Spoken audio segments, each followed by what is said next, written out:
Computer. You're up. Okay. Well, thanks everyone for having us today on the virtual community.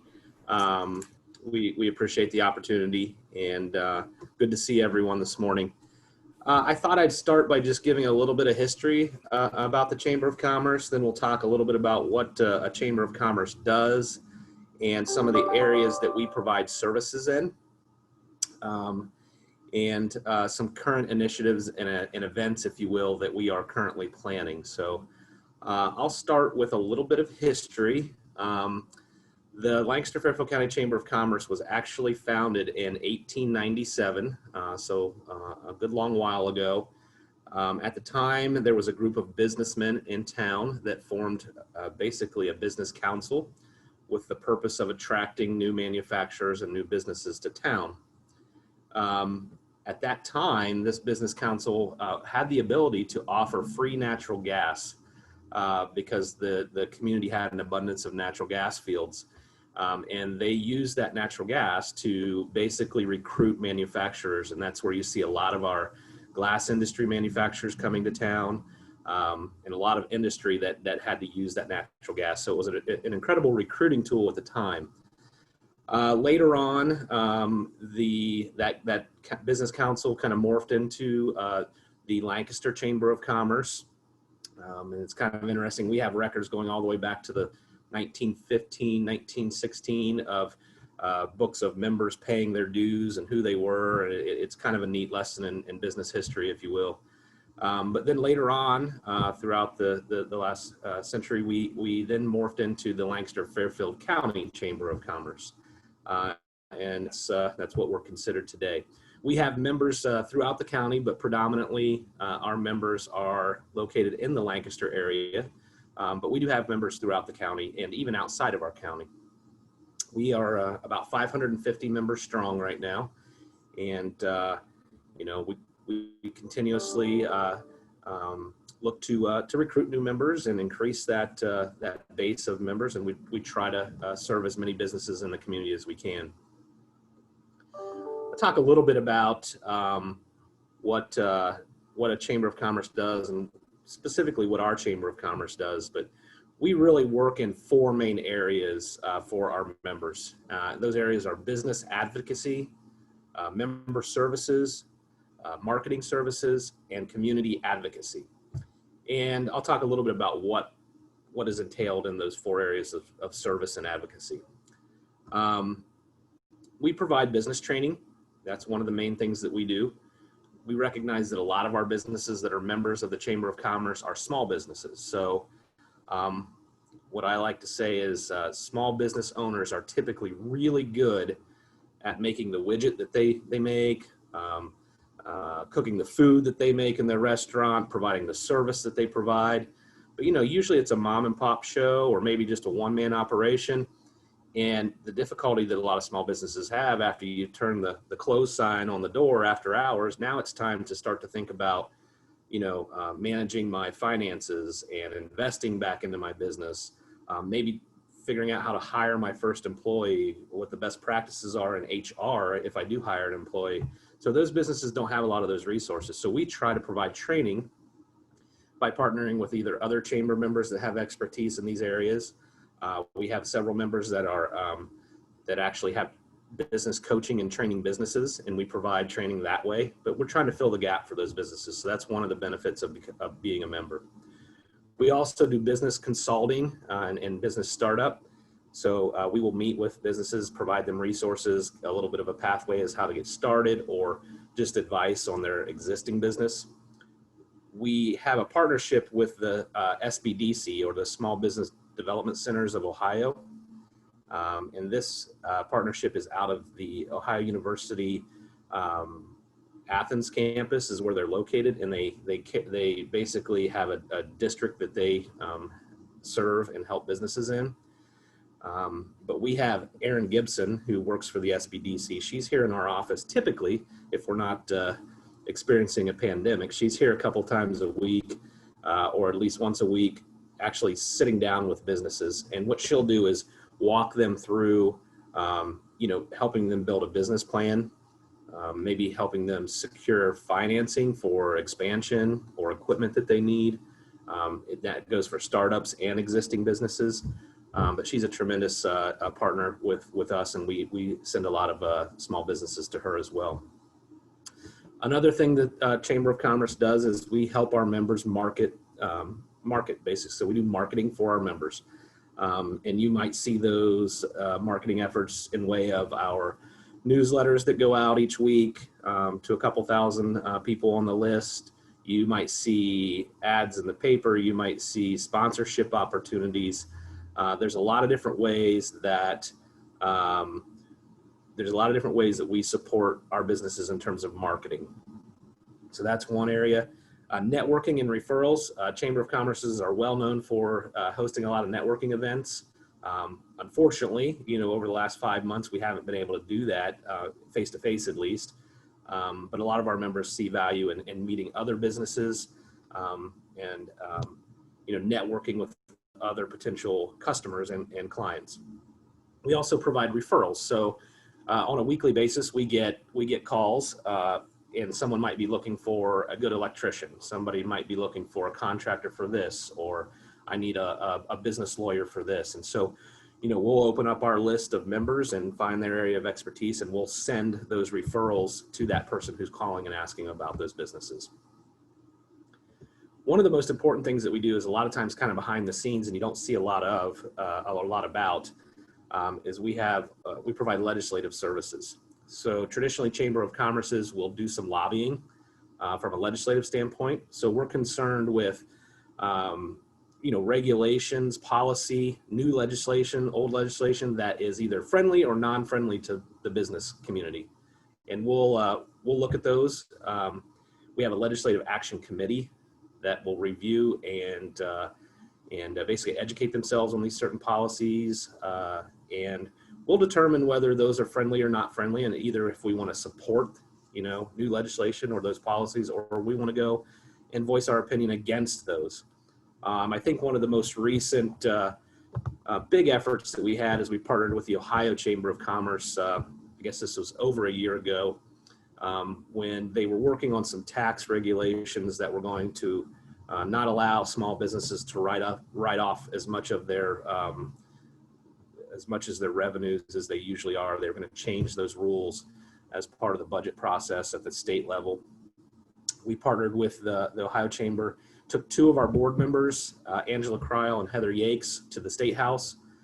We actually provided testimony on behalf of small businesses and Chamber of Commerce's in front of a large crowd of others doing the same thing, but also our politicians at the state level. Eventually, that legislation was repealed, and they took that piece out of it. So it was a win for small business, but that's just an example of some of the legislative work that we might do. We also host a lot of events, and the events have different goals.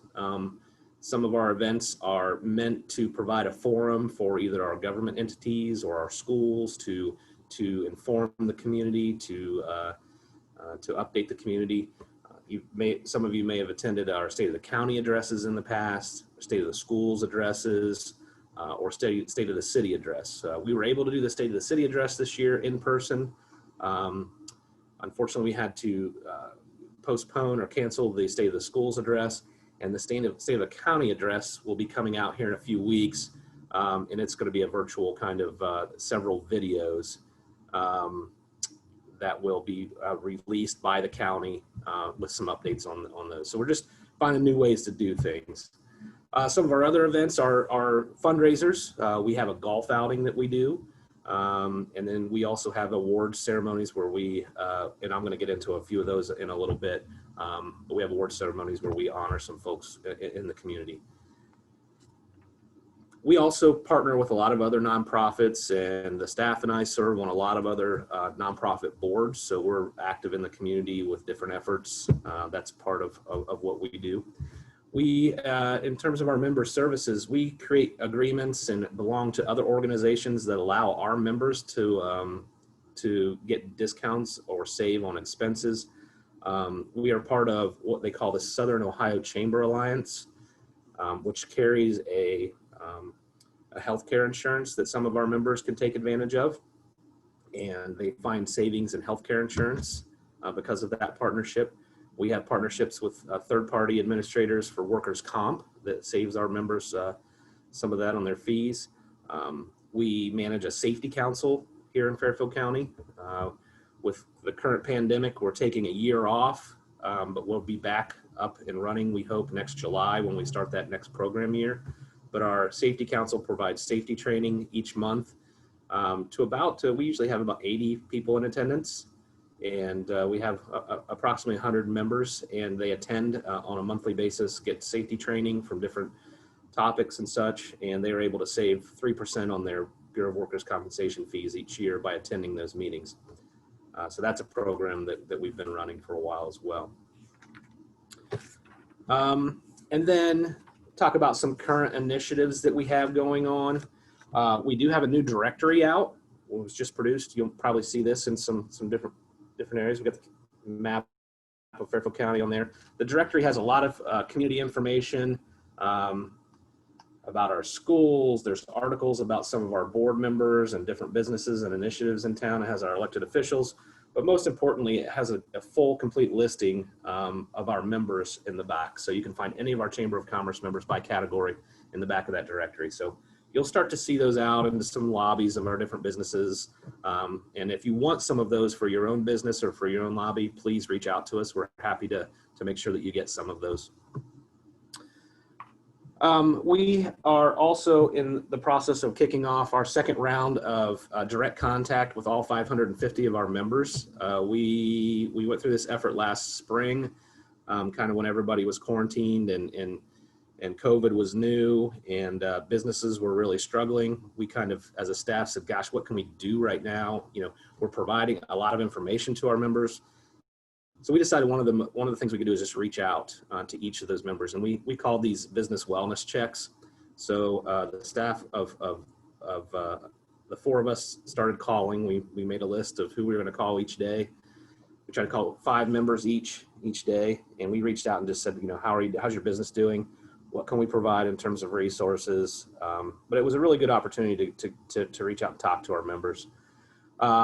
It's been, you know, about 4 or 5 months since we've done that, and we've decided to do it again to see how they're doing now and what they're looking forward to or what they're concerned about in the near future. So you may get a call from us, and we'll be checking up on you again. We do have some virtual events coming up and some in-person events coming up. Most recently, we would have in August held our annual Athena Awards program. And the Athena Awards program is designed to recognize typically a female in our community who's a leader, who is giving back to the community, who is helping other women in their particular profession advance. You know, they've had success in their own profession. We've been doing this award for 35 years, thanks to the John D. McGraw family, who started the award through their Oldsmobile dealership back in 1985. The award was started in Lansing, Michigan by a lady named Martha Mertz, who worked for the Lansing Chamber of Commerce. In the mid-'80s, you can imagine, she found it necessary to promote women in the business place. She thought that women at that time were not getting the appropriate recognition, mostly in the auto industry, if you can imagine in Lansing, Michigan, where there's a lot of auto industry and a lot of auto execs, if you will. So they created the award to again honor women in the professional workplace for all that they do. The award's been here ever since. Again, thanks to the McGraw family. We would have been celebrating the 35th year here back in August, but unfortunately, we couldn't get together because of you know, the current pandemic. We had Martha Mertz, the actual founder of the award, coming as our keynote speaker, and you know, unfortunately couldn't have her either.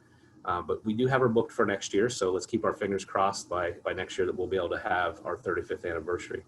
In lieu of having an actual event, we have created a video to honor all 35 past recipients of the Athena Award and provide a little bit of history on the award in our community. So that's in production right now. We collected little bios and write-ups from each of the past recipients, and it's in production. We'll announce that to the community when we're going to launch the viewing for that video. Fairfield Leadership, some of you may be familiar with Fairfield Leadership. This is a program that's also been going on for about 35 years. And we were right in the middle, well, not in the middle, we completed most of Fairfield Leadership. It runs September through about April of each year. And the program is designed to basically provide leadership training and introduce individuals to nonprofits in our community. And what we do is we, again, provide things like, we read books like Strength Finders, The Question Behind the Question, How to Have Crucial Conversations, some of those types of leadership type training. And we have individuals in the community like David Uhl or trainers from our hospital to do the Strength Finders training. Matt Weidman from Fairfield Federal does some training for us. So it's a neat program to get the community involved in. This year we made it almost all the way through. We take some community tours, if you will, what we call economic development tours, where we go out into actual manufacturing businesses and talk with our economic development officials as to how that kind of works in our community. And we weren't able to do that, but we do also, through that program, partner with nonprofits. So we have nonprofits apply for Fairfield Leadership to be considered for assistance from a work team, if you will. We take the class and we divide them up into teams of about 4 or 5, and we assign them to a nonprofit. They define basically a project or a challenge to help that nonprofit overcome, and they work with that nonprofit throughout the program. And then it kind of culminates and ends in April when they present a presentation saying, hey, this is what we did for the nonprofit. This is what the results were. We just got to see these yesterday from last year's program because we weren't sure how we were going to complete it. But we actually videotaped their presentations in our conference room yesterday. And again, we'll be releasing a video of those presentations that they worked on for the nonprofits. It's always interesting to see the work that gets completed. I think the unique thing about Fairfield Leadership is that once you've kind of introduced some of the participants in the program to these nonprofits, oftentimes they create lasting relationships. So they end up on their board of directors, they end up as a volunteer, and that's the whole goal there, is to introduce folks to the community nonprofits so they can give back there. We are going to hold our annual golf outing coming up on September 25th. We've had to postpone it a few times, but we feel that the protocols that we have in place and the golf courses in general have in place right now, that we can hold a safe event and get our members together to have some fun on the golf course. It serves as a fundraiser for us as well, but we've got some good protocols in place. We ran those protocols by the county health department and had a call with them, and they were pretty comfortable with some of the steps we're taking. So we're happy that we're going to be able to do this coming up on September 25th, our annual golf outing. And then finally, our annual awards program. This is usually a really big event. Most recently it's our biggest event of the year. Most recently it's been held at Fisher Catholic. Kind of a funny story. I don't know if it's funny, but for the first time in 40 years, we decided to move the annual dinner from January, where it's freezing and icy and snowy, and we decided to move it to May to better weather. And about that time, our pandemic hit. Is to do award our large and small business of the year awards, our community awards that all are entailed in that annual dinner. And we're going to do that televised, and we'll get more information out to the community on that, but you'll be able to tune in and watch that live. We're going to keep the award recipients a surprise, so it's kind of fun for people to log in and see who wins. But typically that event has a trade show that starts at 5 o'clock, where we have over 100 vendors and 300 or 400 people show up for that. We then move into the gymnasium, where we have tables and chairs set up for dinner, and we have a dinner with 500 of our closest friends. And then we started an awards program where we give out the awards and such. So it's our biggest night to celebrate business here in the community and our members.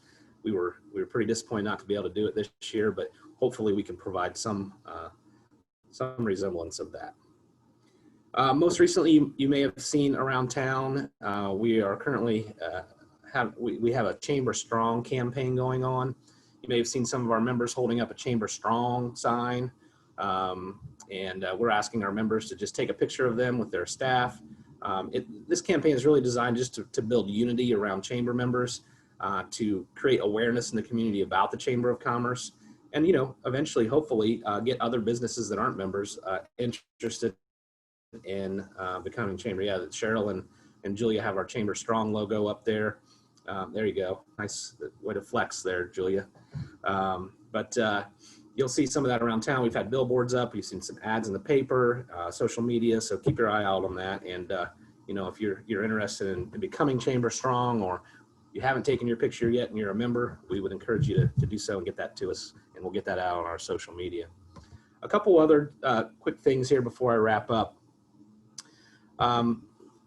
We have formed and we're waiting to kick off. We had to delay it for a second. We had to cancel our first meeting, but we have decided as a Chamber of Commerce to create an equality task force.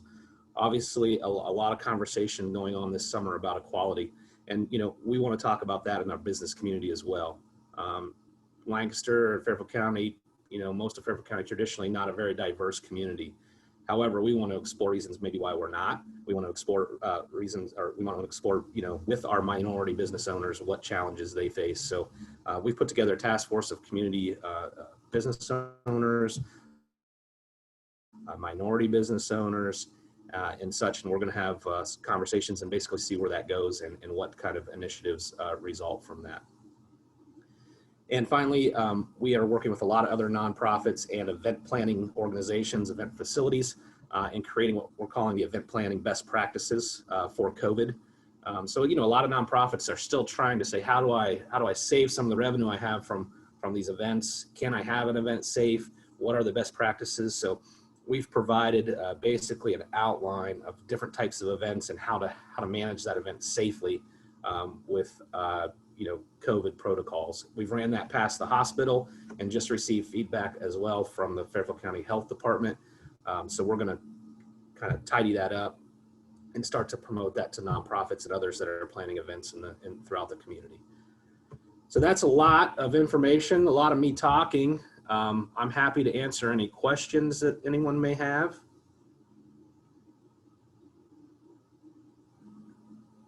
I think you're still on mute there, Pam. I know, I was trying to mute my household. So I have a question. I do have a question for you. First of all, thank you. That was a ton of information. I was jotting down all kinds of things. Because I think you're kind of like this thing that's always working and moving and maneuvering, but I don't know how much people really understand how much is happening all the time and in conjunction with one another. So if somebody wants to kind of stay up on all the things you guys are doing, what would you recommend that they do? Or do you have Facebook or Instagram or anything like that? Twitter?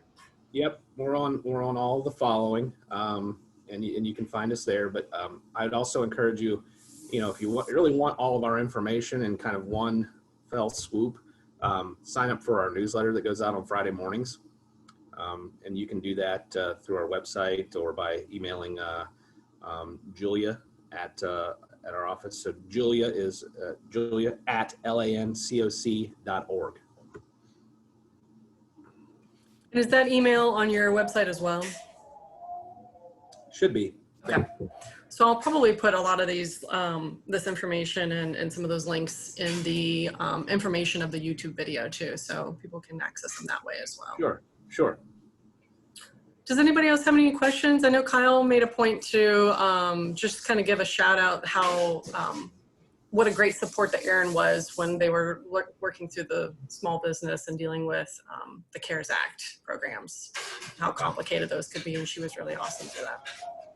She is very, very helpful when it comes to that. She's very knowledgeable on all those programs. So yeah, we appreciate having that partnership. Does anybody else have any other questions or things that they want to raise up here? All right, that's a dinosaur that's in my, that he doesn't have a question, but Okay. just raising a ruckus. Kyle wants to be unmuted. Oh, okay. Gotcha. There you go. You can unmute yourself now. I promise not to say anything inappropriate like the last guys that were unmuted at our last presentation. As it was such a shock, Rachel couldn't even show up today, as we all know. Anyway, Travis, I not only wanted to thank you guys for the relationship with Aaron, but I know that some of the presentations you did for all that stuff with regard to the CARES Act and all those changes that we're going through, the PPP and the EIDL loans and all that stuff, I know it helped Mitzi over at 150 West Main tremendously because, you know, like everyone else, we were just trying to do things as quickly as possible, and all that support that came from the chamber was just wonderful. So I wanted to thank you publicly for all that, all the support you gave us. Well, appreciate that. Yeah, we appreciate that. There was a lot of information coming out, and it was really difficult to figure out what was the most important information to get out. And sometimes we were just sending everything that we got. And but luckily, the other thing that happened too during that time frame is we saw a lot of our like financial institutions, our banks, our CPA firms were just working their tails off to help local business, and it was really cool to see that happen. And some of them, whether you were a client or not, they were helping a lot of people at that time. If you guys would notice, also Cheryl put the that email that Travis just mentioned in the chat box too, so you can write it down from there as well. Stephanie just wanted to kind of throw a shout out to the trade show and the awards banquet and how much of a great time it is. They are. I've been to several of them as well, and they're fun.